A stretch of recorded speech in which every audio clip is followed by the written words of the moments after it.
Well, evening, everybody. It doesn't feel like we've been away, Carl and I, that's for sure.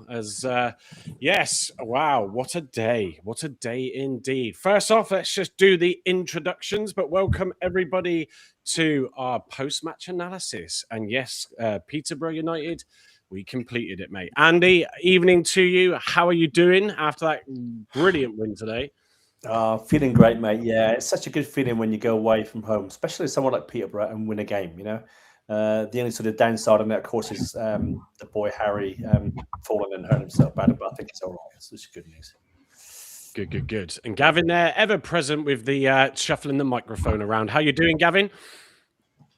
I've been beaten by the clock. I was not used to this countdown. I was trying to grab myself a little utopian beer, and I was like, I just sat down as you press play. Sorry. Good evening, everybody. Yeah, good. You good? I thought you were beating something there for a minute. I'm very well, thank you. Your clock. I just got a little bit outclocked, really. I'm used to 5 minutes. I was like, oh, shit.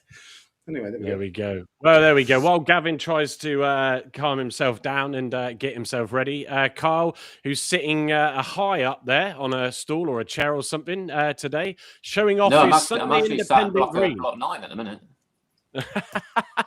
Yeah, it was good earlier, Carl, wasn't it? So how are you feeling? Have you calmed down yet? Yeah, got my voice back after seeing all the post-match interviews and stuff. Yeah, over the moon that we can have a chilled out weekend of another 3 points away from home. Yeah, definitely. Right, before I dive deep to the analysis from the gents tonight, as well as you all, as I can see the comments are flying in. Thank you to that. So, right, let's get underway. So, before today's game, Argyle were on an unbeaten run away from home. They travelled to arguably one of their toughest tests away at the Western House Stadium to face Peterborough United, who are on a strong run of form. Well, they completed it, mate. Argyle made the Posh look poor for all of 111 odd minutes. Organised, disciplined, and I can't believe I'm going to say this, an all-round complete performance from the lads. Probably the best we've seen for a very long time. Plymouth Argyle are now 5 games unbeaten on the road in the league, 4 wins and a draw, picking up 13 points. And if we add the 2 trophy wins, then that's another 2 games. So 7 unbeaten on the road. Some will say this is all Derek Adams. But credit to the board who stuck with Tom and made the smart appointment of bringing Derek Adams in to provide that support and experience to Tom Cleverley. But Cleverley is the head coach, and with smart signings of Joe Rules and Ronan Curtis, add to that players not just returning from injury, but players stepping in and stepping up. Let's just say, I think we are all now starting to find or see our form and the true Argyle of the league campaign. And it's credit to all involved. Plymouth Argyle was second to Lincoln in the form league table in the past 8 games and are now sitting in 14th place. Yep. Dizzy heights, folks. It's been a dream start to the 2026 year, and the next 2 games are back-to-back at home. And can we carry the momentum after that badly needed home win to Burton a couple of weeks ago? It was a complete performance, as even Tom Cleverley said in his post-match. Carl, I'll come to you first, but you joined me for the watch-along earlier, and that starting 11 certainly raised a lot of eyebrows, especially in Sorinola and Gavin with that microphone and Edwards in the starting 11. And apologies to those listening posts and their eardrums. But yeah, Carl, it definitely did raise some eyebrows, that starting 11, didn't it? Yeah, I think obviously not including Watch from the start was a surprise. I thought he would be fit enough now to start games. Amici dropping out as well. I thought the inclusion of Sorinola and Edwards down the right-hand side was a dubious one. I thought, obviously, with the amount of games Edwards has played and his injury record of late, I thought it was a bit of a risk to go with him again.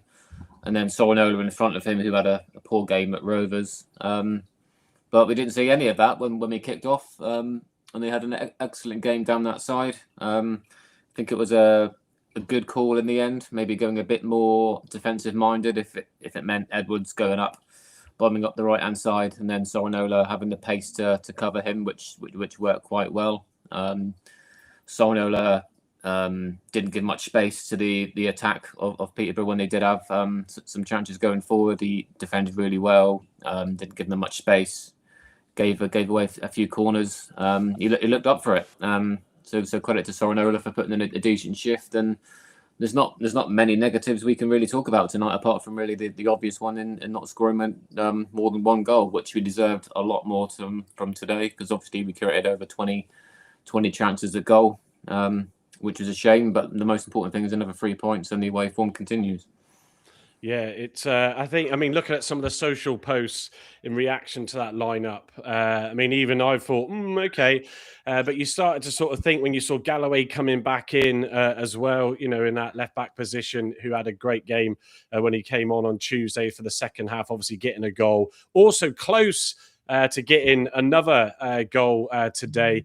Andy, it was one of those where you've got to give it to Cleverley. It was brave, certainly with Sorinola, because he scored a below 5 rating, as we talked about on Thursday, and Edwards was weak, going all over the show in that game. But Rules being back steadied that midfield ship, and all round brilliant from everyone. Yeah, I was very surprised that he included Edwards, to be fair.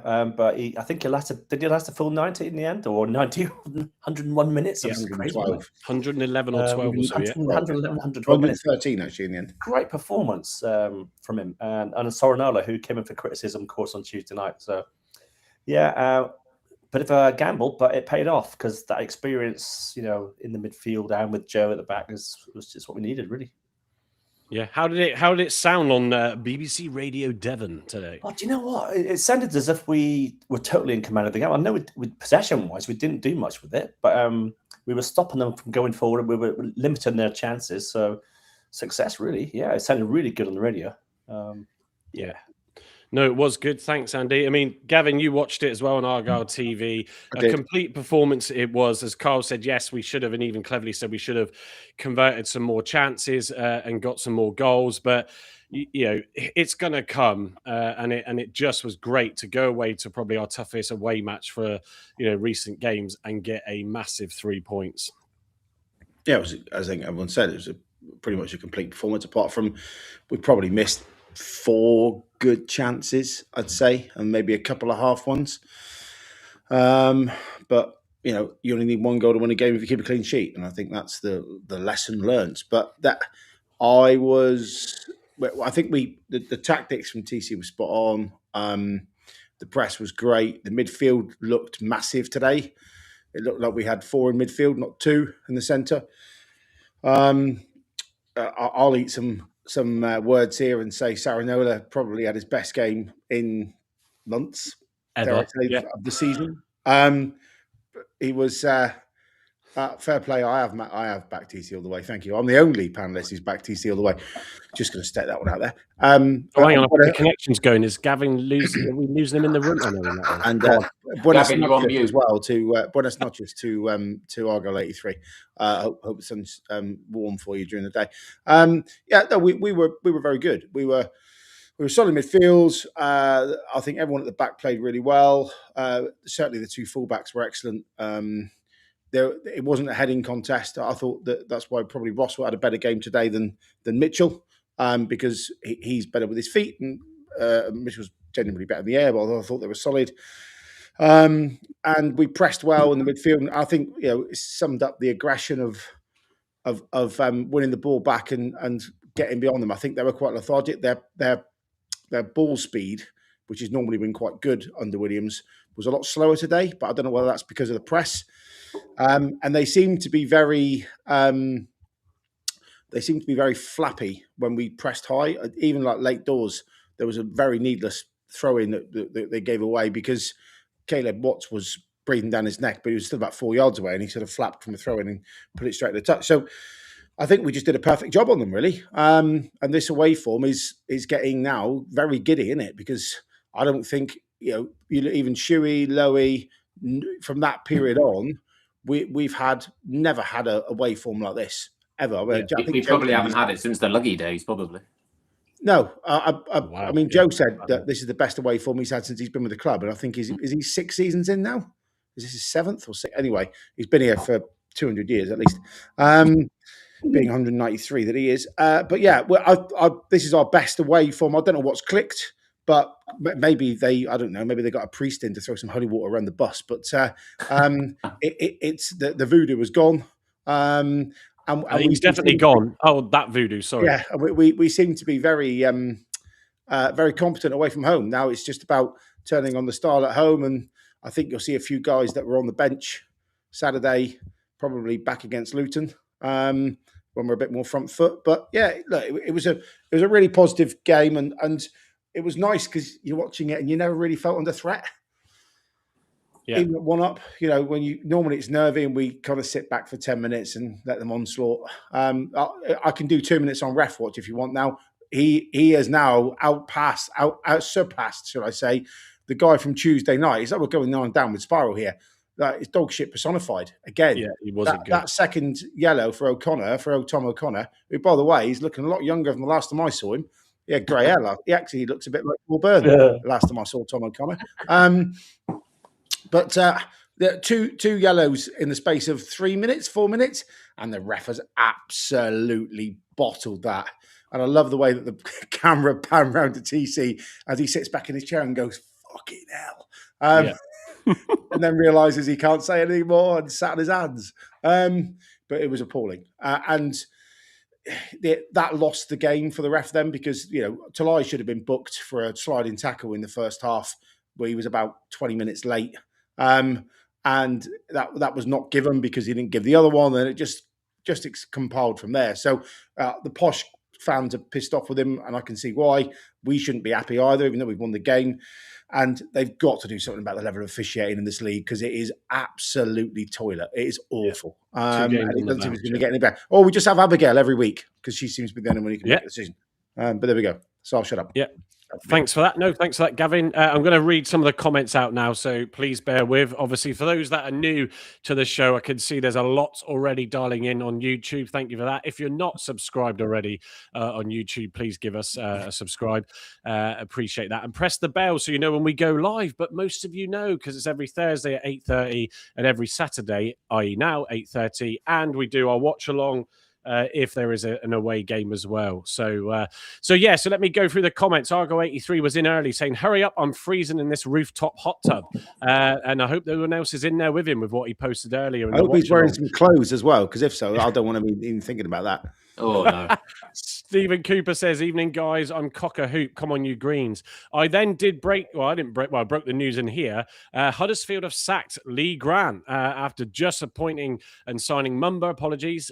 He's now been sacked after losing today. Mumba did feature in the starting 11. He wasn't sacked for losing. He was sacked because he sold Mumba. Bought Mumba. He did play today. Mumba and was substituted. Don't know. We'll just move on from that. Stephen Cooper also replied saying, "Did I say as well? David Blunkett, his head of recruitment's gone with him." Oh, for God's sake. Kami Tarasaki says, "Hello, everybody." Brian Pinerata, "Hello, Green Army fans." What a great performance as well. Kami Tarasaki said today really deserved the win. Evening, says Paul Bailey. Evening to you. Just a little celebration. I'm not going to read the rest of that out as I go through these comments. Where we got Stephen Vaughan. "Evening to the Argyle faithful in TC. We trust," and a lot of us didn't. But Gavin obviously did. Alex at Argyle, who went to the game, young Alex at Argyle. Give him a follow on his YouTube channel where you can. Evening, everyone. What a vlog and a win. Up the Argyle and Pepple. Matt Montgomery says, "I have to pay homage to Gavin Block." No, we'll move on. Going down. He says, "For his consistent and unwavering support of TC, even through the tough times." Come on, the Green, says GT. Evening, all. Debbie Firth, evening. Let me read some others out. Nicholas G, evening, gents. What a result. Must be our best away performance in years, if not decades, as Carl just said. Locks 9, evening all. Where we got Ben Bennett Flooring. Get on, you Greens. If they play like they did today from now on, we will be fine. Green Army. Michael Hawks is in as well, a Reading fan who lost today. So he's not looking so smug as we now trail just a few points behind. Graham Burns says, "Top of the away form league." Great pick up that, Graham, and I'm not surprised. Where we got down here, let me scroll further down to get some more in. The Harmer, evening to you. "I see a bunch of happy Greens, a sight for sore eyes, great win." Stephen Cooper says, saying Edwards was class today. I eat my words. Well done, Joe. Today, my man of the match, he says. Well, we'll pick up on that in a minute because there was a lot of talk of has his legs gone and should he now be sidelined after Tuesday? It wasn't a great performance then. Matt Montgomery, delighted the way Argyle kept pressing Peterborough from start to finish and didn't flag. Let's hope we can replicate at home and at Luton and would really boost the atmosphere and feel good factor. Mark, who's also retweeted on X, so thank you for pairing up there. That was a dog with a bone performance. We just wouldn't let go. Maybe we should have scored more, but very encouraging.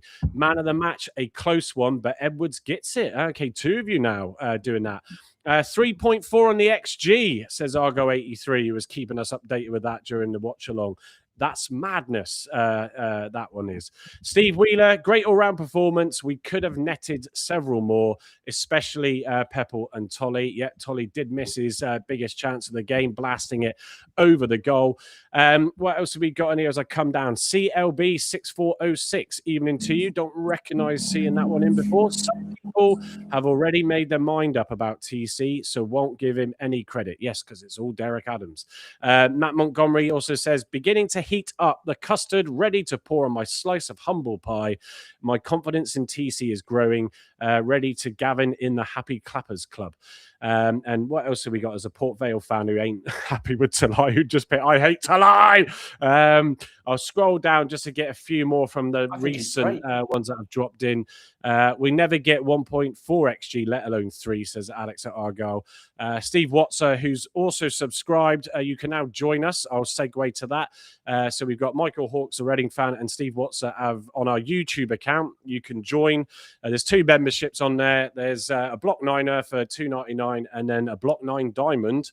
Do you like that, Gav? And that one's $4.99. Of course, a little bit more premium. But yeah, if you sign up to that, it's each month and you can help support what we do. So thank you to those 2 for that. Look, there's so many comments and I will come back to some more later. We'll just touch up on Edwards actually first, and we'll look at the man of the match performances. I will bring up the FOTMob scores and that in a second, but they are a little bit skewed.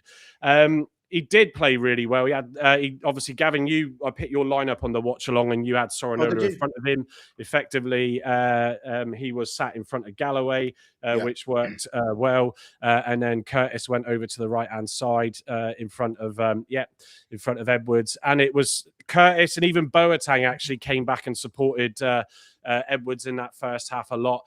But it was a solid performance, Carl. And yes, I get it with his age and his legs might be gone. Tuesday was tough, but when we needed it just to shore it up, don't go bombing forward, he stayed back and he really did do everything right today.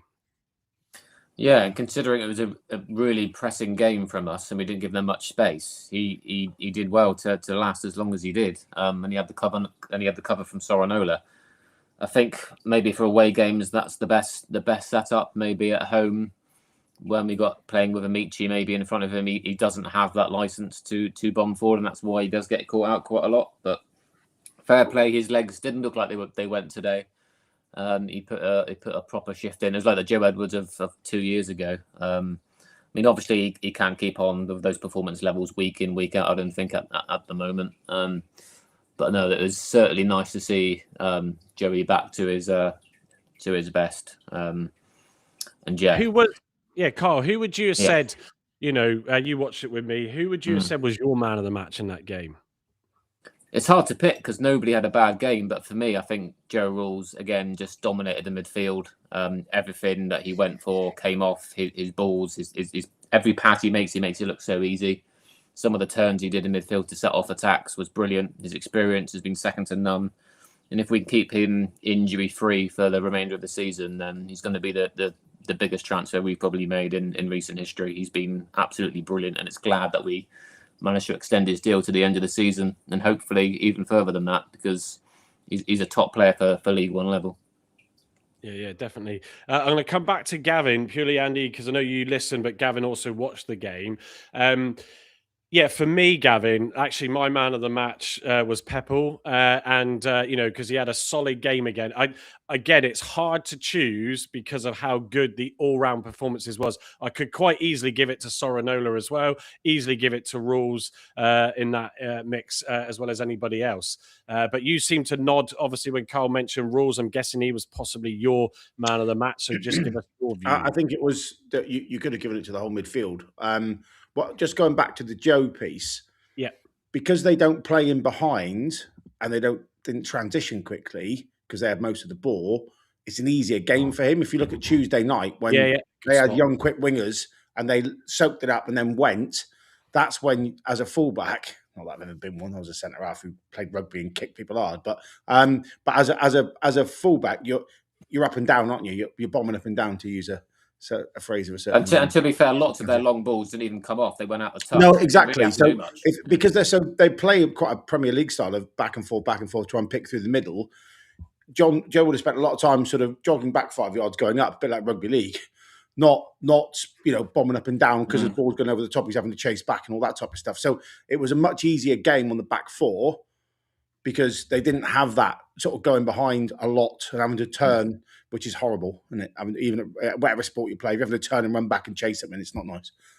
So I think that's why Joe probably had a better run of things today than Tuesday. It was a good, very good point. And to note that we did just stop them from being able to play. Yeah, and the midfield, going back to the man of match piece, I thought the midfield were outstanding to a man, really. Even Wiradoo for his 10 minutes when he came on was solid and got stuck in. But I thought Boateng and Rolls, Curtis did a lot of really good stuff off the ball. I thought our shape was excellent in the midfield. But it feels like, and you can see it, probably Tuesday Night Live was probably my big eye opener, sat behind the goal at Bristol Rovers. When you don't have Rolls on the pitch, because he's a natural communicator, he pulls people in, he tells people where to go, he reads the game, and he non-stop talks really for the whole period. When you haven't got him there, and you've got two younger guys in Wiradoo and Boateng who are very similar players, God, can't you see the difference? Yeah. So that's why I think I agree with Carl and give him the man of the match, because it wasn't just what he did with the ball at his feet or out of possession, but his communication and the way that he would have, been the on-field coach, to use a bit of a TCism, and in breaking them down and not let them through the middle, which is what they want. They wanted to play through the thirds, and we barely let them a handful of times. And I think probably Hazard had sub 10 touches of the ball. It was mental, really. For a 1-0, it was a very comfortable 1-0. But yeah, I would say you could give it to Rolls. You could have given it easily to Sarinola, who was toilet on Tuesday night at left back, and I think he'll probably admit that as well. But probably could say a bit of good man management, because you hook a player off at half time on Tuesday, and then you put him in a different position on a Saturday on a very important game and say, go and prove me wrong. And he did. So my only concern with Rules is if he does, God forbid, pick up another injury, where does that leave us? That's why I think we need another option in midfield. I agree with you, Carl, but I would say that he will be managed magnificently by the medical team, a bit like Joe Edwards, in between games. So they'll wrap him up in cotton wool, because they're both key leaders on the pitch. Yeah. And he won't be putting in probably nowhere near as much physicality and output during the week, I would imagine. Maybe he does, I don't know, but I would imagine not, than some of the younger players. But if he looks after himself, and he seems like an absolute ultimate professional. I mean, training with Aldershot when he was, am I going to go, am I not? I thought was a real testament to his ability and his mindset as a player. He's been a pro for a long time. He's played at good level at Cardiff Premier League and then champ for most of his career. So I would say that he's an expert at looking after himself. He'll know his own body better than anybody. And if the medical team listen to him, which sounds like they do, then touch wood, unless it's a contact injury, I think he'll stay fit. Yeah, I think it's the Edwards point is valid. Where with the balls not going over the top, that's Sparks. It was who was brilliant on Tuesday night for Rovers.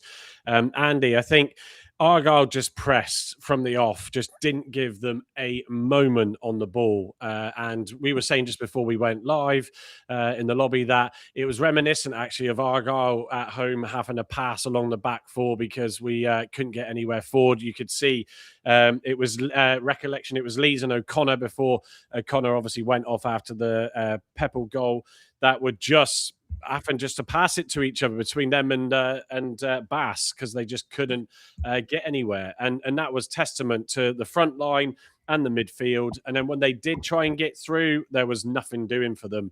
The one player, Andy, as well, that I actually said throughout the game, I thought super impressed me was Ross. And I thought he was outstanding today, where he's had a few ups and downs. And also, Andy, I think I'd get your thoughts on obviously the game changer. I think Ronan Curtis with that performance on Tuesday with 3 assists, giving you that lift of, oh my God, what have we signed here? You know, every player, I said it on Thursday night, wanting to go, I want to get forward. If I go forward and run forward, this guy's going to give me the ball. He's going to be there to pass to. And I think that's just lifted everybody as well, Andy. Yeah, and the nice thing about it is that Peterborough are known for playing from the back, and the conditions today made it a lot difficult because I know it was raining a lot, wasn't it? It was heavy rain and stuff. So it was initially in the first half, yes. In the back. And the hard press was great, you know, and having someone like Curtis in there who's chasing down and Talai is chasing down. I mean, Talai for the goal, chasing down for the goal was outstanding. He's just, you know, got in before the defender, put the ball across, and there's, you know, empty net for Pepple. You know, it's fantastic. And yeah, I mean, Ross, you mentioned, you touched on Ross. That I think the whole back four were outstanding today. They did their job. I said we criticised Sorinola, we criticised Edwards on Tuesday night, but they upped their game, and it was a good performance from all of them, really. Yeah, I think for me, Ross just seemed really up for it. Mitchell was solid as well, and Galloway, you know, coming back, you know, starting today as well. You know, with which probably helped Sorinola in front of him. You know, there wasn't that pressure there, but they weren't able to use them. Missed many headers at all, did he? I think he won. I can't remember losing one header from the centre half. No. And he's a bit more physical. I think they won 100%. And we touched on Mitchell as well. Mitchell giving his 100% as well, because he had to go off at one point because he had blood on him, didn't he? I think. And then, you know, coming back in and just still putting himself in there. It's testament to the guy, isn't it? What sort of you know, energy he brings to that team. I'm just going to read some more comments out. Let me just scroll a bit back. I'm going to miss loads, so apologies for that, because they are coming through thick and fast. Mike Hughes, that's a new one I don't recognise. So Mike Hughes, evening to you. We played well and we were the better side throughout. Only criticism was that we didn't score more. Poor ref, as we've just heard from Gavin, and he was. And Posh should have been down to 10 after 5 minutes. Graham Burns saying, when Pepple took a touch for his goal, I thought the defender was going to block it. He has taken things more calmly, and I did think the same, but he did brilliantly as well, just to give himself a split second just to make sure he put it into that empty net. Matt Montgomery saying, Peter Wood, I will use the old adage, take one game at a time. I think, cleverly sort of said we don't want to get carried away. I've got his little post-match clip as well as Joe Edwards in a minute for you, and as Sky's highlights as usual, folks. But yes, there is a bit of that, and we've got to go with these next 2 home games and do something there. Alex also confirming Huddersfield sacked their manager. Unfortunately for Mumba, you didn't put it quite like that, but that's how I'm putting it. Stephen Cooper says, later on, can you tell me if Swindon will be kicked out of the trophy? I believe Holloway isn't too happy about it, so something obviously slipped through the net. Typical Holloway. His press conference earlier was absolute vintage. Oh, was it? Wasn't it? What do you want me to do about it? What do you want me to do about it? I'm not you're the spokesman of the club. No, I'm not. And I've got 1,000 games under my belt. You need to show me some respect. He was off his tits. It was brilliant. No. But it is Luton or Swindon, and it is away again. So you'll have to join me and whoever joins on a Monday night as well. Say again? On a Monday night as well. Is it a Monday night? Is it? Oh, week commencing Monday, so it's going to be it'll be the Tuesday or the Wednesday. Oh, okay. Right, I'm going either way. But we're away. If it's Swindon, I'm going to be there, hopefully. Yeah, either way, we're away. What else have we got? Stephen Watson saying, absolutely perfect performance today. Absolutely loved every minute of it. What we got else? Andrew saying, most complete performance of the season. Andrew, who's Pepple's #1 fan. We've also got Jack Natman New, who says, evening, guys. Hope you're all well. Michael Hawke saying, berate style, obviously with their loss today. But Peterborough and Reading, both who have been on that great form, both defeated today. The Evans boys, so good to see them in. Brilliant performance of the season and for a while, Dave and Eddie, that's for sure. What else have we got before I come back to the panel? Just going to scroll down. Ruby and me. Andy says, first time I've listened in on the watch along, and with 10 minutes left, I wasn't sweating on them getting an equaliser. Only thought Argyle would get another goal. There was that little spell where they tried to come back into it, and then we managed to close it out. Joe Thompson, evening to you, says, let's go promotion push. Well, it is only 6 points away from promotion. I'm just going to scroll down. There's so many. William Larkin, welcome in as well, mate. Yeah, that's someone you know, isn't it, Andy? So William Larkin, Bilko, I used to call him. Steve Vaughan, just reiterating what I just said, we're only 6 points from the playoffs. Next 4 games will be tough, but 3 home and 1 away to Luton, Mansfield at home, Stockport away, Lincoln home. Need to start being consistent at home, and that could be massive. We'll come on to that a little bit later. And Finley's just dropped in as Argyle News Hub. Good evening, everybody, he says, and he's, of course, retweeted. Flyboy, evening to you. I don't recognise you, so welcome, those that are new to the show.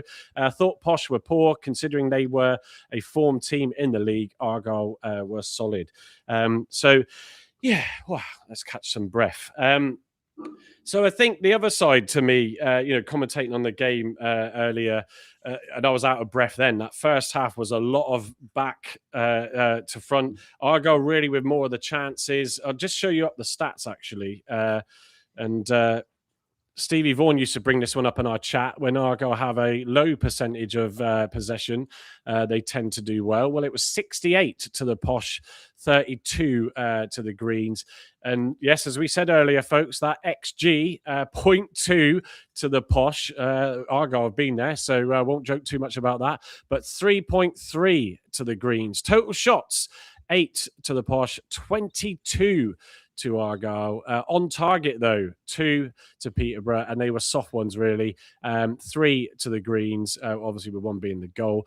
4 big chances, it says. Certainly Talai's one was one of them. Galloway and also Peppel had another one that the keeper managed to stick his leg out to. That is in the highlights, and that was a brilliant work ball as well between Boateng and Edwards to feed him that. Accurate passing, 81%, because they really didn't have anywhere to go other than their back line, Peterborough. 57% to Argyle. 13 fouls for Peterborough, 21 to Argyle. 8 corners and 10 respectfully. We talked about discipline actually before. Carl, I'll come to you. And it was Talai was fired up, and his yellow card was fair. I know it was a bit soft. It was Sorinola was chasing the player down, and we discussed it in the game. But it was his 4th challenge, and I said before it happened, 1 more, and he's going to get a yellow. Yeah, I think it was right taking him off near the end, because I thought if he got himself into trouble with another challenge, he would have been on a very thin tightrope. And I don't think his yellow was a yellow. I mean, he barely touched the guy. He goes past Talai, and then Sorinola gets involved. There's more of a push from Sorinola, more contact from Sorinola. So I don't understand why Talai. I mean, he started off the tumble. I think it was a mistake from the one earlier, where in the first half where he absolutely clatters him and should have been booked. But I think it's he got booked for accumulation of fouls rather than that incident. Correct. Yeah. Mm-hmm. Yeah. So, but yeah, no, it was a bit nervy. A lot of people in the chat at halftime were saying, "Oh, we should take Talai off and sub him, so we don't run the risk of him getting, either a straight red or a second yellow." You could do with not losing him again, but you could see actually, and I commented on it, that he just seemed to just be very aware that he was on that yellow and sort of pulled out at times of not going in too rough. And the odd occasion that he did was just closing down. There was one point where he did close down Bass, Peterborough's keeper, and gave away a free kick. And not just Talai. I think Cleverley did quite well on the touchlines, considering the refereeing decisions on some of them to hold his nerve. So credit to him for not getting a card in today's game. Yeah, absolutely. What we got, Mark said, I said it a few weeks ago, but we are so getting that playoff place. Bolton in the final is coming. Arguum, 1887, apologies if I got that wrong. Sorinola is right-footed. He's had some great games for Argyle on that side. He's not a left-back. Let's keep asking a loose head to play a tight head as a rugby reference. And that is so true, because I could only play the right side of the scrum every time I went to the left. I was pushing the wrong way. It was like, what's going on here? I actually think, guys, that Mark is a bit comfortably numb there. Do you think? Oh, dear. Is that some sort of joke I've missed? That comment by Matt, Mike. Sorry, Carl? That comment by Mike. That comment by Matt. Sorry. Mike and Carl kept me well and truly entertained with a blend of Mike like a child on tartazine and Carl needing ketamine due to the horrific ref decisions. Great listen, guys. Oh, yeah, I don't need anything to get my energy levels up. Right, what I'm going to do quickly is actually play the highlights, 2 minutes of highlights from Sky Sports, as we always like to bring you on the show. So let's go and run that reel.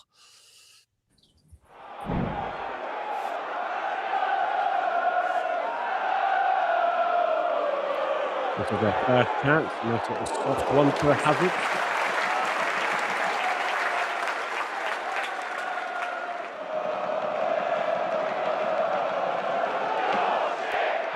How dare they? I'm not wrong, are they, at times? This is the goal. I think I didn't realise until I saw up there. Curtis headed a cracking header down the line as like a pre-assist. Yeah. Keep it in. And Hazard hit his man from 40 yards. Who knew? Yeah, I know. Quick transition of play. That was the only mistake Mitchell made really all game. Great shot, isn't it? And I Great closing down by Galloway.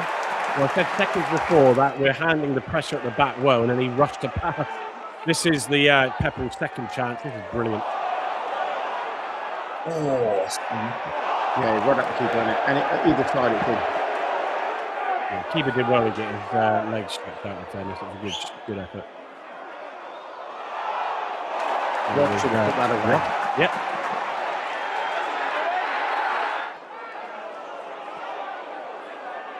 And again, Talai pressing.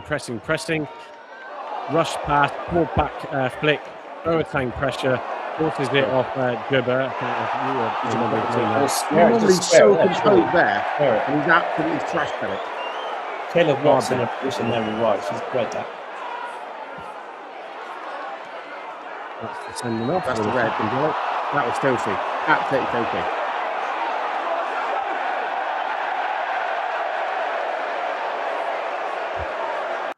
Bye. So there we go. That's the highlights. Yeah, it's Boateng trying to be clever, and his little back heel flick didn't work and rebounded from the defender, but Edwards read it, running into the box. A great ball across the deck to Pepperell. It wasn't a bad finish. He could have done better if he'd have controlled it, maybe. But the keeper did get his leg out to stop it. But his first goal, again, as you just alluded to there, Gavin, it was Hazard, kicking the ball up, and we've criticised, and quite heavily, not going to hide that, his distribution recently. One of the things we said on Thursday night was Hazard's distribution, and Gavin, you particularly picked up on it, and said that, you got the ball out over, it was a flick on from Curtis, Talai putting pressure on the defender. It was O'Connor went off after that. He pulled his hamstring, but the pressure from Talai forced him to try and do something with it, messed it up. Talai chases a ball down with the on-running, rushing Bass and manages to flick it to Pepperell. And yeah, if it had been a second longer, I think the defender would have got in the way. But thankfully, rubber the green and the calmness from Pepperell, he does sod it away. I'm so glad he finishes it, because Talai celebrates even before he connects. God, those good past that post good times, haven't we? in the cock-ups videos. Yeah, and it's good to see as well a couple of mentions. I will try and read out those that I don't see any, but I did see Pilgrim Petey turn up in to the live a short while ago. So good to see you back in, Pilgrim, and also Argyle tweet. So evening to you. Right, let me just go to the post-match interviews. Let's get those out of the way. Gaffer, considering the venue, considering the form that Peter have been on, where does this away win rank in all of the other ones this season? Yeah, without getting carried away, it was our best performance of the season for sure. Complete performance from the first minute to the 95th minute. I thought we were the dominant side in control. And yeah, the only sort of criticism at the boys is it should have been 3 or 4-0, you know. Yeah, outstanding, competed, we were structured, disciplined. Within that game plan, I thought the quality on show was outstanding, and apart from the final action a couple of times, but yeah, I couldn't be more happy with my players today and the. That was the end. I'm going to go to Edwards now. Joe, the gaffer's just called that our best performance of the season. Do you concur? Yeah, I think it was. I think most complete over 90 minutes. I felt the last 10 it looked a little bit all over the place sometimes, but I felt in general, like I said, from start to finish, I thought we were really good. I thought the game plan was excellent in terms of how we wanted to play, and we executed it really well. And like I said, I think the only disappointing thing was maybe not to kill it off with that second goal. But yeah, overall, really pleased. Yeah, really good. Yeah, I mean, sort of cleverly, he looked at the end of the game actually still quite stressed, but I think he realised what a shift the lads had put in and wanted to make sure they got to the final whistle, keeping that lead intact. Yeah, best performance of the season, and as we've said earlier, best performance probably in a very, very long time, certainly away from home. I'll just read out some comments, and I do have Harvey England's post-match, so I'll come to that afterwards. But we've got Michael Hawke saying Pebble to score next game as it's his old club and always happens when happened to us today. Locks9 saying, yeah, it did look like it was in slow motion when Pebble scored. It was brilliant. If you can, the club have put out a clip as well from someone in the ground as well. So go and check those out if you can. Matt Montgomery says, never thought I'd quote Hamlet in an Argyle podcast. Highbrow we are. We're highbrow. There we go. Yorick Ross, Mr. Sitter with his head.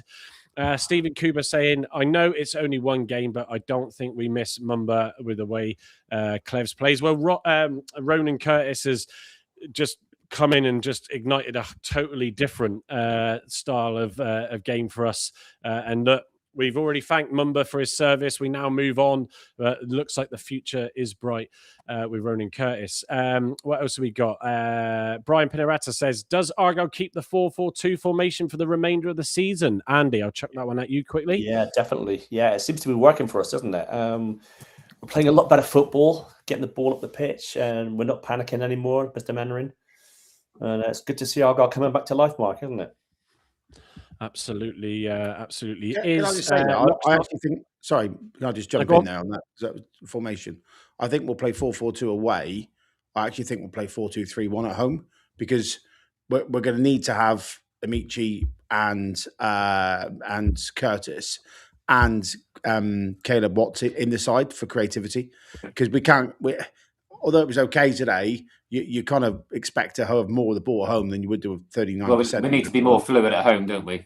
That's for sure. Because we're not in the Championship. We're not playing Muslich ball, which is we're going to not have the ball at home and away, and we'll get 25% possession and nick a 2-1. We're going to have to perform at home, and especially against the weaker sides. I think we're going to have to play 4-2-3-1. But Caleb Watts can go from a 10 to an 8 to a 6 anyway. So I think that gives it its fluidity. And the only thing there is we'll probably miss Peppel's control up top to be sort of shielding the ball and bringing others into the game. So, but I think it will go as we emerge. If we pull away from the bottom and get some good form, which we're starting to, and we're knocking on the door of the playoffs, I think we'll go 4-2-3-1 at home and 4-4-2 away. Yeah, I'm just going to pick up on and just Jana's. Well, he's one that I've just seen, but he was saying it was 2 seasons ago since we signed Torinola. So great one on that one. I'll read your other one out in a minute. Argyle tweets. We did discuss it actually before you came in earlier on the show, but he says just how much influence has Adams had on this team. I did allude in my intro that obviously, yes, a lot of people will still believe that it's all Derek Adams. What's going on? I sort of said I think the board have to take a lot of credit for staying firm. I don't think we could financially afford to get rid of Cleverley, if I'm honest, but they held their line. They brought Adams in. That was a smart move, bring experience and support to Cleverley. But everybody has then managed to help turn this around. Players coming back, the 2 signings have been massively influential, and players stepping up, because let's not forget, there's a lot on the bench now. Finn didn't even get a sniff on the bench. I think Benarous was on the bench, actually. Benarous was yeah, but we've also got Ibrahim out still. Obviously, Mackenzie's in training again. So that's going to be putting pressure on the likes of Galloway, and Sorinola even. So back end of the month, or sending back soon. Dale. Well. And Dale. Yeah. so it's some serious names coming back. I think the one that's probably really nervous at the moment is probably Boateng, because as soon as Ibrahim gets fit, I think Ibrahim and Rawls in the midfield's quite tasty. The teacher's pet ain't going to get dropped that easily, but it's exciting. It will be exciting to see. So, but yeah, Argyle Tweets, it's one of those where, look, it's working, however you look at it. But sometimes when you're doing a job and you're struggling to work out how you can turn it around, someone coming up to you with experience that just lends a bit of an ear to you can definitely help. And so not denying that at all, that Derek Adams has made a big impact to that, and fair play to the board for appointing him for that as well. Michael Hawke saying, I might remember goal graphic. I remembered the goal graphic, yes, on the watch along. Forgot for 6 of the 7 goals on that came in on Tuesday night. Paul Bailey saying TC was writing his notes in red ink, and it is Tom's favourite colour lately. He did have his notepad out. I did comment on it, and he had one of those Bic multicolored pens. Oh, they're beautiful. You only get details like that on this podcast. That's a king of stationery, that is. That is, exactly. Matt Montgomery, Mike, I've read that one out. So let me go to, there was a couple of comments recently that have just come in. Just so Jana's original one says, still on the coach back, about 100 minutes to go. Think today has been their best performance they've done this season, despite only scoring 1. No Mumba, and the performance skyrocketed.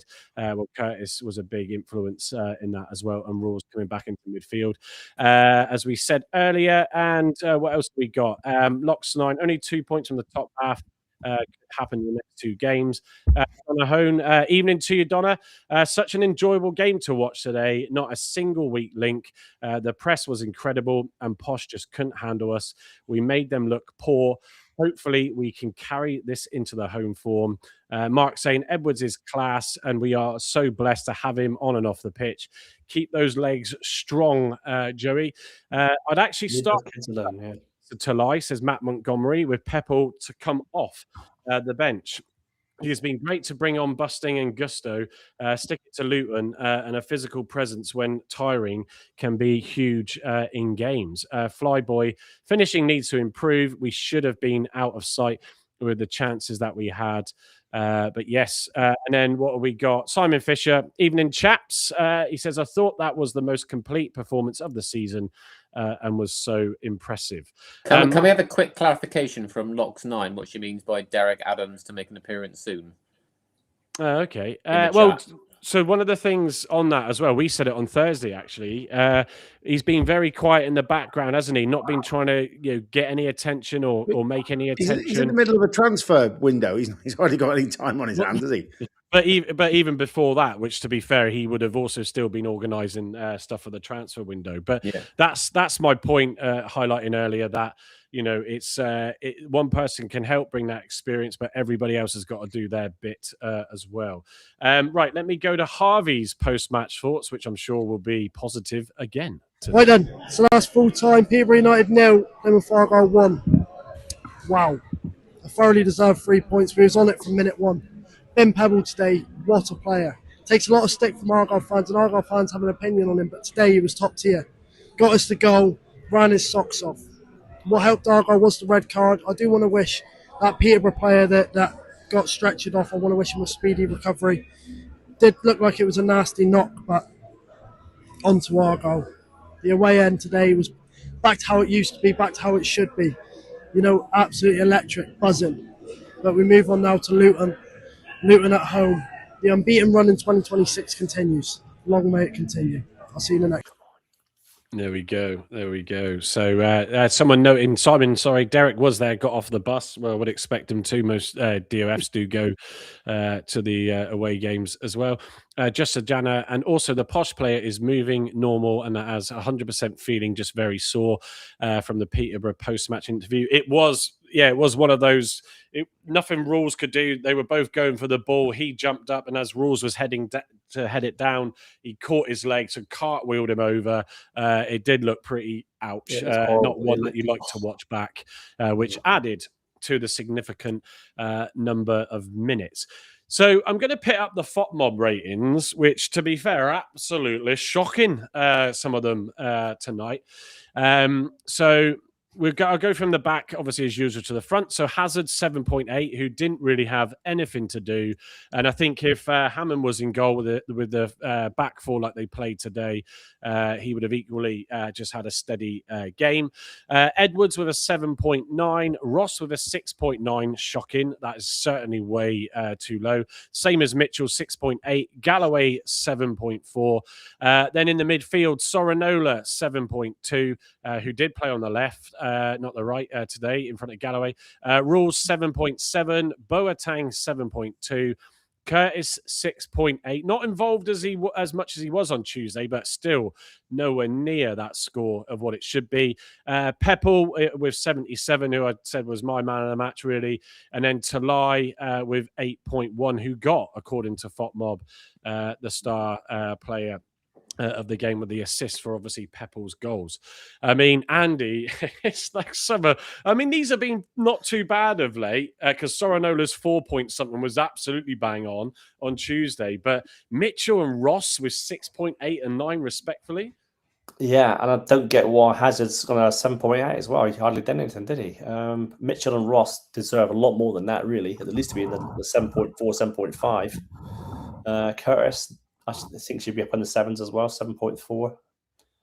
Talai, yeah, I think Talai does a lot off the ball that we don't see. You know, he's amazing as a player. 8.1 is probably justified, maybe a little bit more than that. Peppel deserves a little bit more, I think, for his running as well and his contribution to the game. Yeah. Carl, Talai, I don't think Talai was an 8.1, but it's certainly there's a few ratings in there that are missing a couple of digits. I think someone must have took over the FOTMob scoring today. Maybe it's someone for work experience because some of those are quite deluded. I mean, I don't know how Hazard gets to 7.8, probably for the clean sheet, but he barely touches the ball all game. Yet Ross and Mitchell, who really the ones that have got us the clean sheet today, score less. And yeah, lots of early 7.7s there. There should be a lot more 7.5, 7.6s. Talai, had a good game, but I want to say an 8. All of them should be in green, to be honest. Some strange scores there, but again, just shows today we were dominant all over the pitch with those scorings. Yep, absolutely. It's I'll move off that now because we looked at it at halftime as they do provide them live, and even then we're a bit like that ain't right. Pilgrim Pete has a question. Gavin, I'll come to you. He says, where do you think we will still need to strengthen, considering we have a fair few players coming back from injury in the coming weeks? And just to add to that, with them coming back, and touch wood, because I know we could still fall foul of other injuries, does that ease a little bit of the pressure in the transfer window, Gavin? It must do, surely. Yeah. I think if we'd lost today, there'd have been an obscene amount of bedwetting on this podcast, and I'd have been chucking money at the stock exchange like it's going out of fashion. Hence, I've not. Yeah, exactly. I would say we still need to strengthen centre defence. They obviously don't rate Such in there. They rate Galloway as a left back, although I think with McKenzie coming back, you could play them both because you need a left-sided defender and a left-sided centre half and a left back. But that's by the by, they'll both fight for that spot. So I think they're probably viewing Pleggy now as a risk, and it's a long ode running after January, as we all know from last year. So I think they'll definitely sign a centre back. I would personally look for another Rolls. Yeah, spot on. Yeah. I think we need another senior citizen who can put his foot on it. I can play and have some experience. Not that senior, Andy. Fuck me. We still need a pulse, mate, and fucking blood pressure. Come on. Only the best fans are in. I've managed to sup 2 beers very quickly. One of them being a nearly 7% Rocky Road from Brewdog, which is very nice, by the way. That's where you get the area, isn't it? It's all going now. I think my tongue's running away. So I would look at that. But if you look what we got coming back, Ibrahim. So you've got 3 young, canny midfielders in Wiradoo, Boateng, and Ibrahim, who can all play 6 and 8, really. We need another roles, so that's the midfield taken care of. I would have said a couple of weeks ago we need a right back, but I don't think we do now. Although something deep inside says me that Cornell Such is going to disappear. If he does, we definitely need to sign a right back to compete with Joe, because we can't rely on Joe's legs between now and April or early May. Well, it'll be May, wouldn't it, by the time we get the playoffs for Wembley? That's brash, isn't it? So I would say, and if you've got a luxury, although they aren't a luxury, are they? If someone out there is still going to fall into us as a centre forward who can put 10 goals in between now and the end of the season, great. But I can't see that happening unless Ryan Hardy likes living in his old house and his kid likes his old school, maybe. But I can't see that happening. So I would say, in all seriousness, I would say we definitely sign a centre back. I think there may be one more. Hopefully it's a central midfielder. But I think they'll look for now quality that can add value rather than just, we need another. So I think they'll be quite happy with the squad. Do you think we'll sign another project maybe up front? So I don't think us signing another top-level centre forward to... No, I don't think we will sign another project up front. We said this off air as you go in. So the front 3 have scored 27 goals between them, right? So apart from Lincoln, our front 3 are the most productive front 3 in the league. My concern is if Tolly does have an injury or Peppel or Aseni again, it still leaves us with only 2 strikers. That's the only thing. I agree with that. So here's my Mystic Meg crystal ball. I think Patterson and Such will both leave in the window. I imagine Pato must be on 8.5, 9 grand a week, is my guess, because he was at Bristol City last year. Coventry last year, and he would have been on 14, 15k in the champ because he's a senior pro. So 8k is very high for this league. Such is probably on 6 or 7 because he's a championship player who's got a relegation clause in his contract. He was probably on 10 to 12, I imagine, in the champ. So he's probably on 6, maybe 7. They're both at high wages. They're both not being used and using to their both ability. I don't know how happy Such is here, but Pato doesn't seem to be all that happy in the area, and it seems to show in his body language. I think he's a genuinely good man. I don't think he's a disruption in the changing room. I think he's a really good, solid pro, and when he's been in Diamond and talked, he's talked beautifully. But he hasn't had a run in the side. I think when he come here, he's expecting to play in one of the 10 channels, score goals, make goals, be a stalwart in the side, and be adorned by the Green Army. And it's not happened for him, is it? So I would suggest he probably, maybe Warsaw or something like that, will pick him up. So if that's the case, I think we'll definitely sign a centre half. If we get 2 out, because we were talking about a net +1, I think then we'll sign 2 more players, and I would probably sign a right back and a central midfielder. Yeah, and don't forget the loans, unless you did mention that. Sorry, as I was looking at some stuff. Yeah, the other thing, I was talking this to James earlier on text, and I'd love to just open the checkbook up now and get Mitch. Because Mitchell will be a class signing, but I don't think Mystic Monty. I don't think Charlton will sell him yet, because I think if Charlton know they're safe, they probably will. But if they come down, they'll know how he's operating in League One, and they'll want him. I think they won today, didn't they? So I think they're going to be safe this season.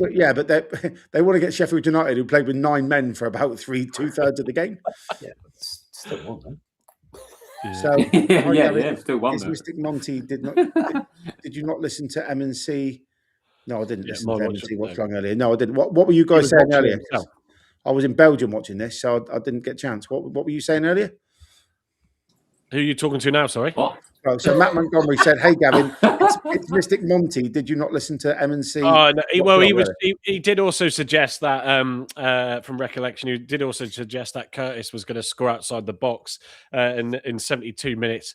It was a few more minutes later than that when he did have a shot outside on the edge of the box, actually. But so I wouldn't trust Mystic Montgomery's predictions either.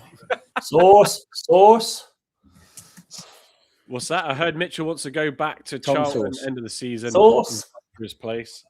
Well, it depends. If he's in the champ, he won't get a look in, will he? But if they're in League One, he'll more than happily sit in the middle of the Well, this is the thing. So just on that, he's not old. He's not a spring chicken, as 27, you can isn't say now in football terms. But if he carries on pitting in a solid performance for the rest of the season, then it is a conversation with his manager, isn't it? And if his manager says, look, if I'm being honest with you, like, you're best off staying down there. I mean, hang on a minute. We could be jumping back up, to the Championship. Let's just put it out there. He could be going like that. We'll go up, they come down. Who knows? He might then realise that, and he'll get told that, and then maybe look at the options that are open to him. We won't sign him this window, which I'd love to, because that would just solve the problem with the centre back thing, in my opinion. But I think we'll definitely sign a centre half, because everything I'm being told from people close to the club is we're signing a centre half next week. Right, but I haven't got a name yet. If I get a name, I'll put it into our WhatsApp group. But if Such goes and if Patterson goes, I believe we'll sign another midfielder and we'll sign a right back, is my guess. But it's the last week of the window, the last few days of the window, as we all know, especially those that stand outside Home Park chasing Range Rovers, will know that no one on this pod does that.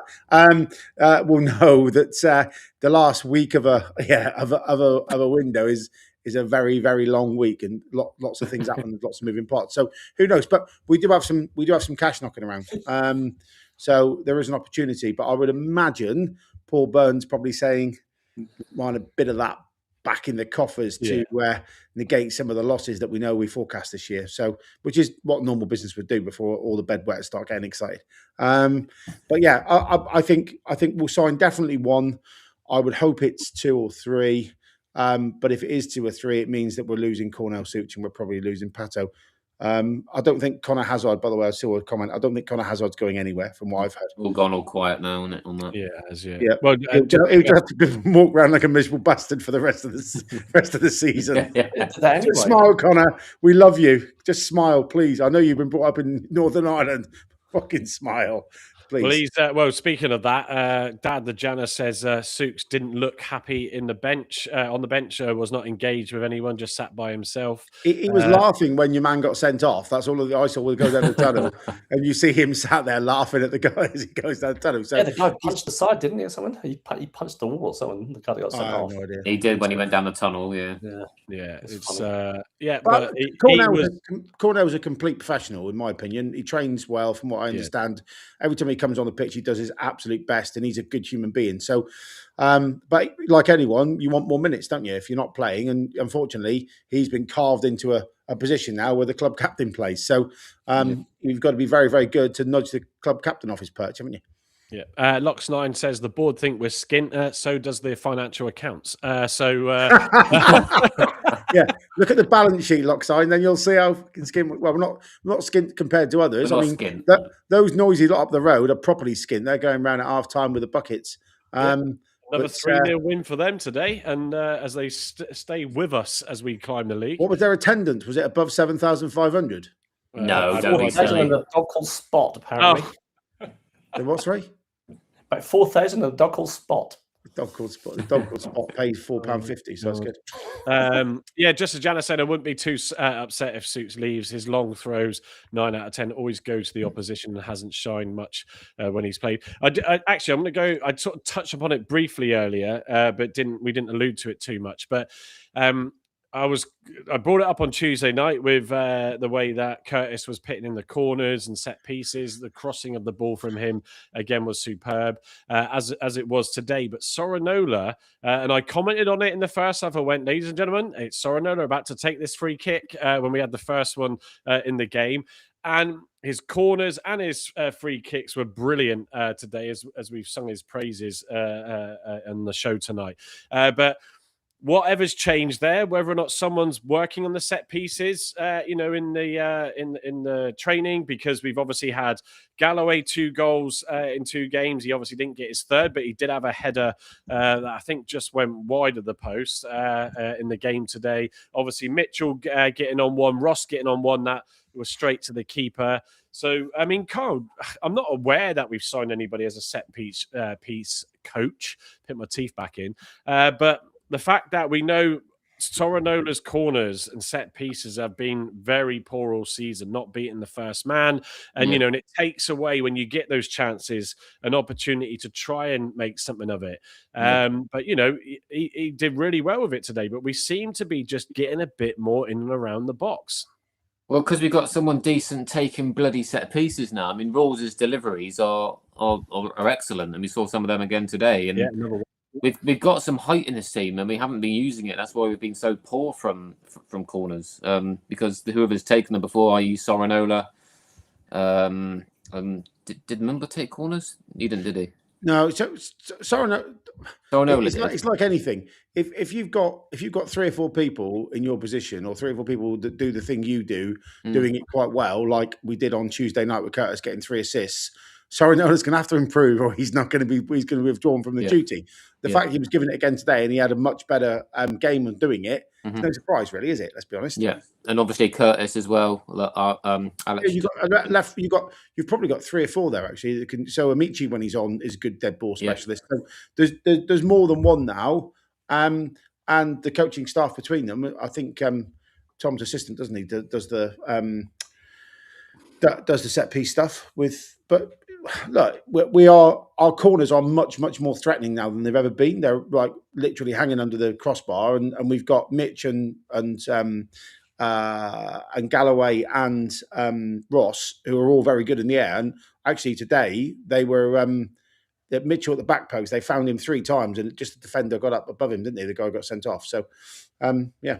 And God bless Adam Randall, who was really quite shocking at corners. A lot of them went over to the first man, or completely over the whole of the lot in the 6-yard box. So it's nice to see we've got some players that can actually whip decent balls in there.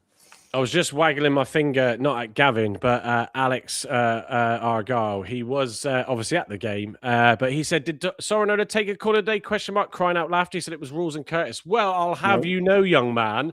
I'll have you know, he took one. I've just checked it on FOTMob. So thank you very much. Soronola took one. Yeah, he took one corner. So basically, Alex at Argyle, because he was obviously there, the young lad I said who does his vlogs earlier, and he was saying to me he didn't take a corner. Basically, he did take one. I remember the one he took. It was hung up at the back post, and that's when he took the Mitchell one that Mitchell did his head. Yeah, that's it. So, but it was good to see that he was pitting in some good balls and some good crosses and that. So it was good. Right, what else have we got? Just a Janice saying, think we scored more from corners this season than our whole championship campaign combined.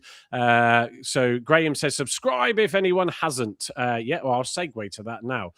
Graham. But yes, please, if you are on YouTube and you're not already subscribed, please do that and hit the bell so you know when we go live. But like Division bell. Yes, like I say, it's every Thursday at 8:30 and every Saturday at 8:30. So you get your preview. We call it the live lounge, but it's the preview show. We used to do a lot of segments in there, but as this season's been quite busy with a round of games, it's been a bit of a struggle to do some of that.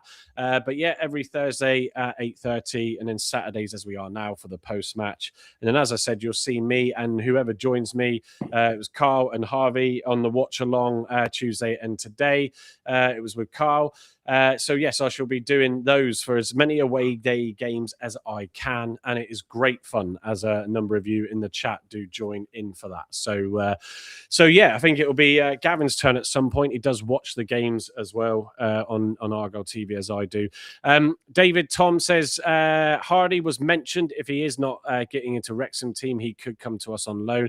It would be a big wage, and that's my only thought. No disrespect to him, but I think with Aseni coming out Peppel, there's going to be some competition there, and we they've scored a good bunch of goals between them along with Talai, so I can't see it. What else we got? Matt Montgomery saying Owen Moxon, another midfielder, may be worth a look. Anybody know Owen Moxon on the panel? Not personally. Don't know. No, not personally, no, but at all. We had 10 corners today. He only took 10%. Was it the first half he took it? It was the it was the first half. It was first half, yeah. Let it go, Alex. Let it go. I didn't think I was wrong. You won't catch me out. Well, you might. It's not hard sometimes. Debbie Firth says, another great watch. Thanks, guys. Thanks, yeah, Debbie. so as we roll over the hour and 10 minutes, I think we've done well to cram in what we've crammed in today. So let's look at the next lot of home games or fixtures. So let me just bring it up. We did bring it up earlier, and I'll get each of the guys' thoughts on this. So off the back of the 2 away games, if you factor in the Rovers game, we play Luton, and that's the 12:30 kickoff, ladies and gentlemen. So make sure you're aware of that on the January the 24th, and then it's the Tuesday night following where we play Mansfield at home. So 2 back-to-back home games, followed by the away trip at the end of Jan on the 31st to Stockport County before returning home to face Lincoln, who are above us in the top in the form over the last 8 games. They're first, we're second, and we play them on February the 7th. That's going to be a difficult game,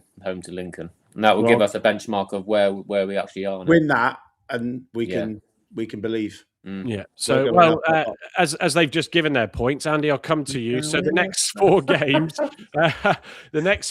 I will come back to them. The next 4 games, so 2 home, 1 away. So and then the home game again. I mean, it's vital that we take this momentum forward now, isn't it? And really put in, not just grind out a win, but put in a really strong performance at home. If we can try and get back to a Fortress home park of some form with that away record, then it could be a very exciting end to the season as we go into it after Lincoln. Yeah, I mean, those 3 home games, I expect, I'd say 6 points, maybe 7 points. I think we can get a point from Lincoln, that'd be good. But certainly the Luton game and the Mansfield game, we've got to sort of try to maximise that. And the away game at Stockport, that's going to be a tough game, but our away form's good, so we could go up there and potentially get our point. So, yeah, I think we're going to do well. I just think Lincoln's going to be the hard one of the 4 games. Sorry, just on the transfer front, wouldn't it be nice? No, not sorry. Wouldn't it be nice to do a hat trick of Port Vale and Nick Marvin Johnson as well? Who's like a yes, you said that earlier. That'd be class, wouldn't it? I just think for shits and giggles we do it anyway. But just for shits and giggles, yeah. But he's had a good career actually. I was just looking at his career. He's Sheffield Wednesday for 4 or 5 years. Before that Middlesbrough, before that Sheffield United. What position does he go? What position? He's left back / left midfield. Predominantly left back. So they're saying sign a centre half. If you think Galloway's good enough for centre half, have him and that's true. Yeah, Mackenzie. Him and Mackenzie fight the left back position. Move him in one, and then you've got the 3 really good centre or 3 good centre halves. Sam Pleggy, who's the injury prone one. Never thought to say that. Normally it's Galloway. So that would be a good thing because he literally just cancelled his own contract today. He had a short-term contract with them and said, "Thank you very much, I'm off." So maybe not a bad shout. He sat on the Barbican at the minute waiting for the boys. Got the round in saying, "What time are you back, lads?" I'm in the Dolphin. Who knows? With a pint with Talai and Curtis. Well, Gavin, I'm just going to stay with you then to get these next 4 games. And I've actually just looked at the FOTMob only did the last 5 matches. Steve shared in our WhatsApp group the last 8 where we sit just behind them, Lincoln in second. Yeah. So in the last 5 matches, it's Mansfield who top the form league. Lincoln in second. You will find ourselves in 9th in that. So obviously 2 of those teams that we play for, Stockport as well, are in there in 7th. So it's a real big test, these next 4 games. Luton, are 4th in that form table. So I think, as Carl and Andy, Gavin both said just then, but Gavin, come out of it with some strong points. I think why not go for 9, although I don't, and get a draw, or whatever. Get a draw. We're confident at the minute, right? We're confident at the minute. Away from home, I think the pressure's off a little bit, which helps. If we can play 4-2-3-1 at home and dominate the football, there's no reason. So if that back 4 stays resolute as it did today, and that midfield holds, I think we're fine. The only challenge is when you play Amici, he is a bit Whitakeritis, isn't he? So he only got 1 gear, it's forward. He hasn't got any going back to help. So that's the only drama. in which case you probably play Such at home at right back because he's a bit more defensive minded. I don't know. I'm not a coach. But the form guide doesn't lie. It didn't lie today, although we were much better than Peterborough.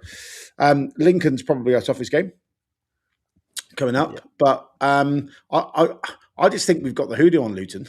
I think we're going to be they're going to be mentally, because we should have beat them up there last year in the Championship on that 1-1. Oh God, yeah, was that the Callum Wright should have scored that goal? Well, he did score. Offside, but he was about 3 yards on, wasn't he? I mean, and again, another great piece of officiating from the EFL. Thanks, PGMOL, that was class. I just think we've got it, and I think someone tweeted it earlier. I think Pepple's got a goal in him to beat this lot. I really do. He'll be revved up to because they cast him aside without really giving him a chance, didn't they? And now he's got marginally better. And I just want to say, by the way, Owen Aseni and Pepple at the beginning of the season, you wouldn't know if they put the boots on the right feet. They were both look very ordinary. We must be doing something really fucking well on the paddock because you've now got two strikers that have got 6, 7, 8 goals or whatever they are. Was it 12 goals between them? Who look different players from when we recruited them. And I don't think really can be afford to be called project players anymore because they're doing it at this level. So something's going on that paddock that's improving players. And last year we got all excited about Rooney never improved anyone and blah, blah, blah, which I get. But I have to say this coaching cohort led by TC, who is our head coach, that's his job title, clearly are doing something on the grass to improve our players, especially our front players. Confidence is a massive thing as well. Scoring goals and getting minutes. Of course it is. But so that I'm just going to just throw that in but I think we'll get 7 points out of the next 3 games. Yeah, that's achievable, isn't it? Definitely. I'm going for 9 because sod it, why not? But yeah, Carl, it's Mansfield are up there in those last 5 games in form, as Mark has just put as well. We're second from the last 8, as I mentioned earlier. With Lincoln sat up there in top spot. So, but this league is so up and down, isn't it? I mean, the Exeter are in there. I think it was 8th or something. I just looked at. They're above us, but it's amazing how things can flip around. But you just feel there is a different vibe going on, and it's getting into that habit of consistently taking points away from teams. Adding to that some strong performances, the away form that we would have never dreamed of, and has luckily dug us right out of the shit. Excuse my French. We can go on and really set a precedent now, and hopefully. Get everybody believing that actually there could be something interesting that could happen come the end of the season. Yeah, spot on. I think these next 3 games potentially can make or break our late surge up the league. I think if we can get some decent results, if we can beat Luton, take some points off Mansfield going into the Lincoln game, and we're still up, kind of higher mid-table or even up in the top 10, I think we can make a late push for the playoffs. I generally think now with all the players coming back, we've got the quality and we're showing the quality. Tom's turning it around, and I think with a few extra additions in that team, so we still need the odd body in case of injuries. I think we can make a right good go of it. And even if we fail the last hurdle and finish 10th, 12th, that's no disgrace after our start we made this season. I think a season of stability, keeping the manager and pushing on next season. But if we can make a playoff charge in the final months of the season, then massive kudos to the management setup. Yeah, absolutely. Right, I think it's about time to probably wrap up because it's about 4 hours for Carl and I on lives. It was 2.5 hours for the game earlier, and enjoyed every minute of it. So I'll come to final thoughts. Obviously, Andy, you have muted yourself just so you know you've done that. Before I just come to you, though, Graham Burns say Middlesbrough, much bigger club than Brentford, in my opinion. Matt Montgomery, Amici, sidestep, running and moves like he is in treacle. Yeah, I do remember when you brought that up the other night, but with a good shot, does not work, put out of possession hard enough to win the ball back. I still, my jury's out on him. Accidental Pilgrim, who did jump in right at the death as well. I think it was Thursday evening to you, mate. He says, late on parade tonight. Excellent performance today. Keep the faith. Nice to see Carl wearing a proper Argyle green shirt. This is proper Argyle green. Absolutely. Great performance today. I'm just going to just scroll back to see some others that have come in as They're well. on about selling Whittaker to Brentford, which 25 million quid. If we get 20% of that, I'd be happy. Oh, God, yeah. Yeah. Think of all that carpet we can get for Folkestone Park. You thick pole stuff and a really nice underlay. Yeah. Paul Bailey saying earlier, just replying to Stephen Cooper, say thanks for asking, Stephen Cooper. Carl is updated, but Tamerton versus Drake next Saturday, Lipson School, 12 o'clock kickoff, so we'll clash with Argyle. Did you say the game was postponed today, Carl? Yeah, the pitch looked like someone's been up there with a driving range and hitting out turfs of lawn up there, so it's looking pretty. I thought I heard you were doing some warm up with Philip the other day. Was that not you then? All right, okay. And yeah, with all the rain, the goal mouths are looking pretty tragic. So I think any pitch over Plymouth at the minute, the amount of rain that it's had, and the councils really aren't keeping up with the maintenance. So it's difficult getting games on this time of the year. Well, that maintenance is everywhere, not just on those pitches. Where's CJ anyway? I haven't seen him in the chat for a long time. Yeah, about time he gets his ass back on here, I think. Yeah, where's he gone? Also, matey Spencer hasn't been on for a while. But yes, there's plenty more of you joining in.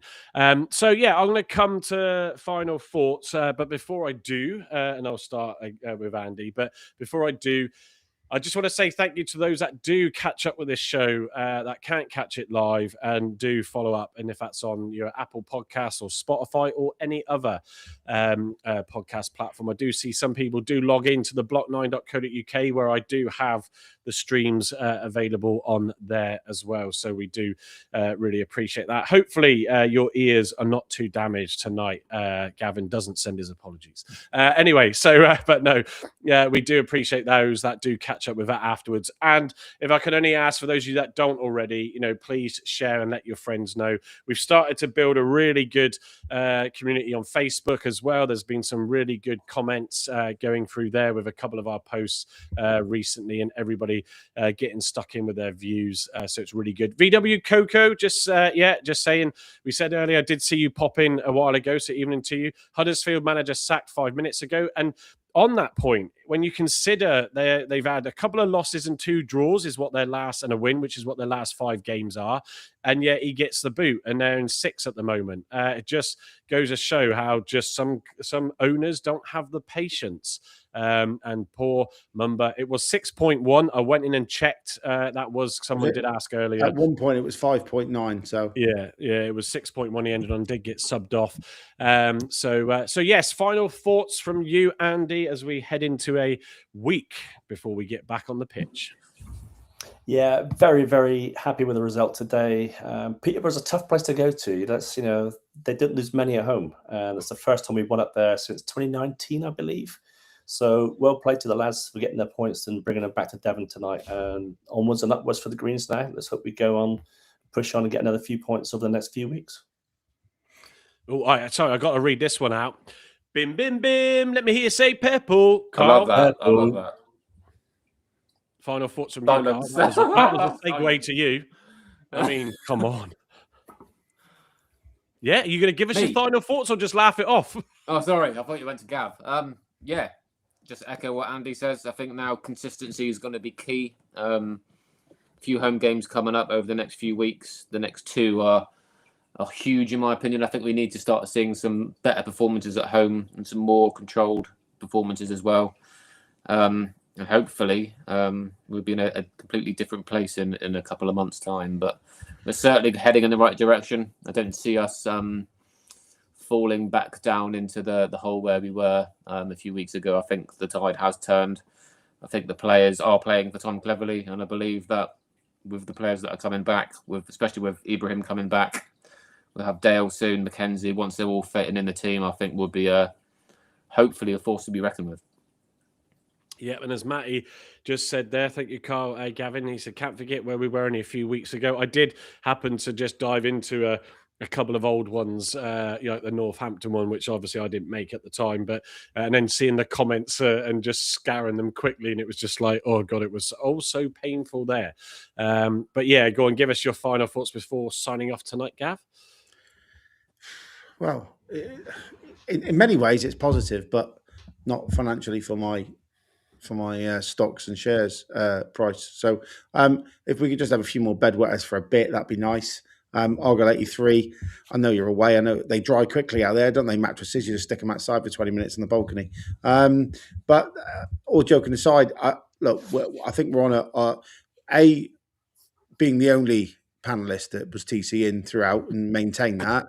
I'm just going to just get that in one more time.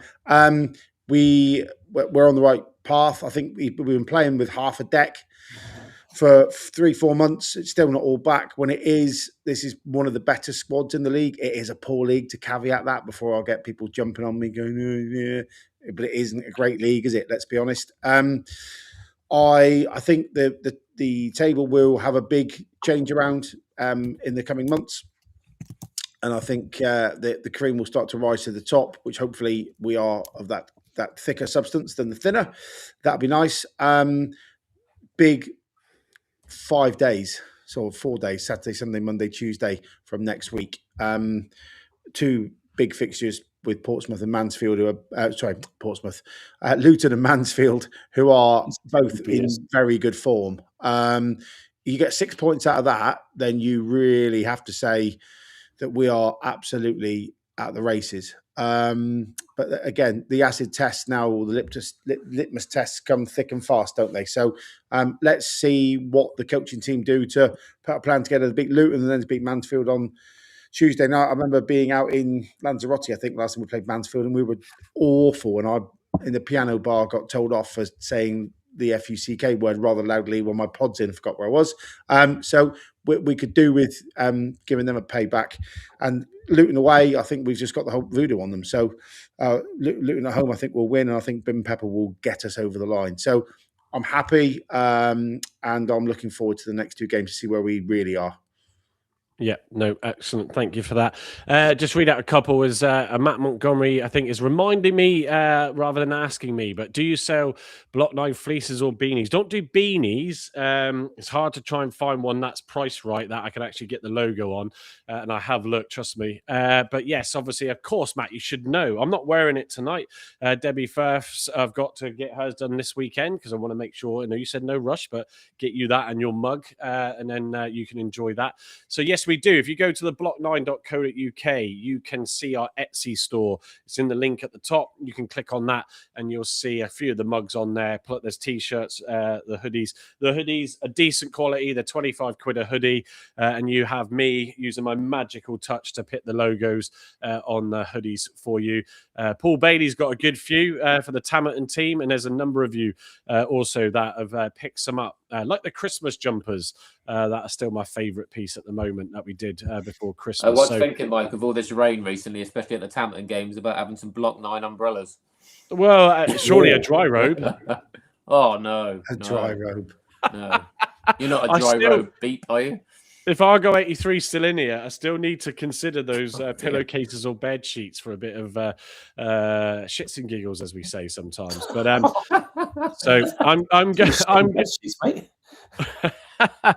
going to end with a point that I said at the start, as just checking some of the comments coming in. So it was good to get another performance today, and it was a brilliant and enjoyable watch along earlier. But I'll end on this as I started with. Some say this is all Derek Adams, but credit to the board who stuck with Tom and made a smart appointment, bringing Derek Adams in, providing that experience and support, but cleverly is the head coach, and with smart signings in Rules and Curtis, maybe some more to come. And to add to that, players not just returning from injury, but also stepping in and stepping up.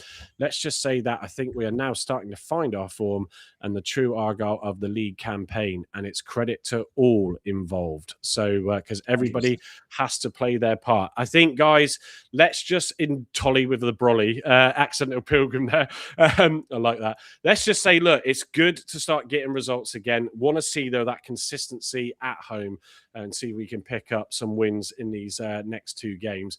But thank you very much for all of those that joined us earlier on for the watch along and have joined us tonight. Brilliant in the comments, and thank you all for watching. From all of us, enjoy the rest of your weekend, and we'll see you next Thursday to preview that next game to Luton.